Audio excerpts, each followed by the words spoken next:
The air hung heavy in Egypt, thick with the scent of mourning incense and the sound of lamentations. Joseph, the once vibrant vizier, was draped in sackcloth, his heart a leaden weight in his chest. His father, the patriarch Jacob, was gone. Years of separation, years of unspoken pain and longing had culminated in this moment of profound loss.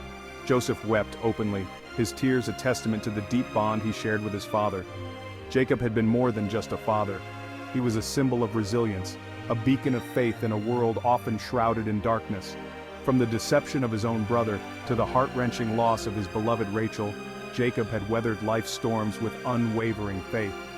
Now, as Joseph gazed upon his father's lifeless form, he was overcome with a grief so profound it threatened to consume him. Yet, amidst the raw agony of loss, a flicker of gratitude flickered within Joseph's heart. He had been blessed with the gift of reconciliation, a chance to mend the broken bridges of the past. He had seen the repentance in his brother's eyes, felt the weight of their remorse, and offered them the unparalleled grace of forgiveness. As he prepared to lay his father to rest, Joseph clung to the promise of a reunited family, a promise forged in the crucible of forgiveness and bound by the unwavering love of a father. The journey from Egypt to Canaan was long and arduous, a physical manifestation of the emotional weight that pressed down on Joseph's soul. Every step forward was a painful reminder of the life that was gone, a life that had shaped him, molded him, and ultimately set him on the path to redemption. The echoes of his father's laughter, the wisdom whispered in hushed tones, the stories shared under the starlit sky, these memories, once sources of comfort, now served as poignant reminders of his irreparable loss. As the caravan snaked its way across the desert sands, Joseph couldn't help but reflect on the significance of their destination. Canaan, the promised land, held the weight of generations past, the hopes of a future yet to be written. It was the land where Abraham, their forefather, had received God's covenant, a land flowing with milk and honey, a symbol of God's faithfulness to his chosen people. For Joseph, Canaan represented more than just a geographical location. It was a spiritual homecoming, a tangible link to his heritage, to the dreams that had sustained his ancestors through countless trials. It was the land where his father had yearned to be laid to rest, a final act of obedience, a testament to a life lived in faith. As the sun beat down on the mournful procession, Joseph found solace in the knowledge that he was fulfilling his father's final wish, honoring the legacy of a man who had taught him the true meaning of forgiveness and unwavering faith. The landscape shifted from the arid plains of Egypt to the rolling hills of Canaan, each change in scenery mirroring the emotional landscape of Joseph's heart.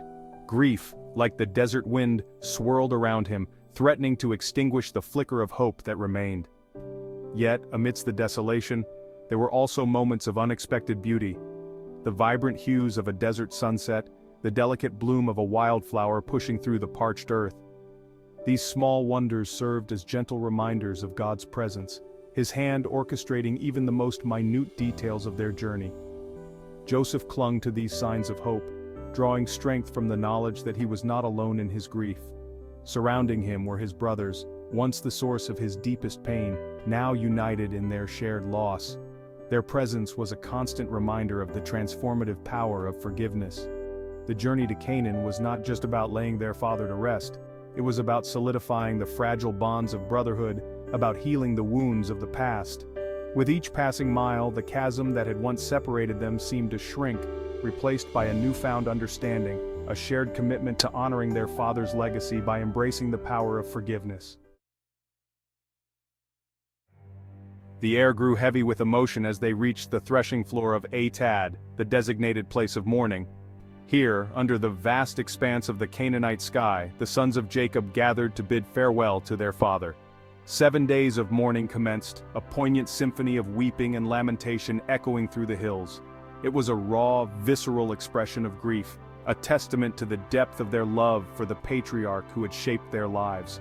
The brothers watched as Joseph, their leader, their redeemer, collapsed beside their father's bier, his body racked with sobs.